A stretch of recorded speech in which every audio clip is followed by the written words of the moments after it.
అయితే పరిశుద్ధాత్మ పరిచర్యలో దేవుని పనికి ఆటంకాలు ఖచ్చితంగా వస్తాయి. దేవుని పనికి ఆటంకాలు ఖచ్చితంగా వస్తాయి.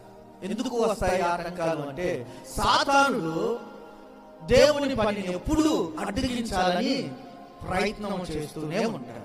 ఒక దేవుని బిడ్డ దేవుడు ఇచ్చిన ఆశీర్వాదాలు పొందుకోవడానికి నిర్ణయించబడినప్పుడు మనం దీవింపబడకుండా అడ్డుకునేది సాతానుడు, మనం ఆశీర్వదింపబడకుండా అడ్డుకునేది సాతానుడు.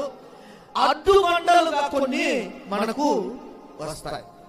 ఇక్కడ దేవుని మందిరము కట్టాలని జెరుబ్బాబెలు, యెహోషువ, యాజకుడైన యెహోషువ వీరిద్దరూ పూనుకొని దేవుని మందిర నిర్మాణమును ప్రారంభించినప్పుడు ఈ జెరుబ్బాబెలుకు ఒక గొప్ప పర్వతము అడ్డుగా వచ్చినట్టు.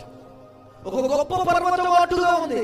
ఈ పర్వతము ఏం చేస్తుందంటే దేవుని పనిని జరిగించకుండా అడ్డుకుంటుంది. పర్వతం లాంటి కొన్ని ఆటంకాలు, పర్వతం లాంటి కొన్ని అడ్డుబండలు, పర్వతం లాంటి కొన్ని అవరోధాలు దేవుని పనిని అడ్డుకుంటాయి. దేవుడు ఏమంటున్నాడు తెలుసా? జెరుబ్బాబెలును అడ్డగించు ఓ గొప్ప పర్వతమా, నీవు నేలకు చదును చేయబడదు. భూమి మట్టుకు నీవు చదును చేయబడదు అంటే, ఓ గొప్ప పర్వతమా నీవు కూల్చబడదు గాక. అడ్డుగా ఉన్న ఓ గొప్ప పర్వతమా నీవు కూల్చబడదు గాక.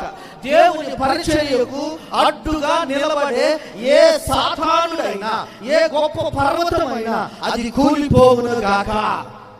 దేవుని బిడ్డలు రక్షింపబడకుండా అడ్డుగా ఉన్న ఆ సాతానుడు కూలిపోవును గాక. దేవుని బిడ్డల మారు మనసు పొందకుండా అడ్డుగా ఉన్న సాతానుడు కూలిపోవును గాక. దేవుని బిడ్డలు దేవుని హృదయంలో చేర్చుకోకుండా అడ్డుగా ఉన్న సాతానుడు కూలిపోవును గాక. దేవుని బిడ్డలు మారు మనసు పొంది బాప్తిస్మము పొందకుండా అడ్డుగా ఉన్న సాతానుడు ఓ గొప్ప పర్వతమా నీవు కూలిపోవును గాక. దేవుడు పర్వతములను కూల్చుచున్నాడు. నీ జీవితంలో అడ్డుగా ఉన్న పర్వతము కూలిపోవును గాక.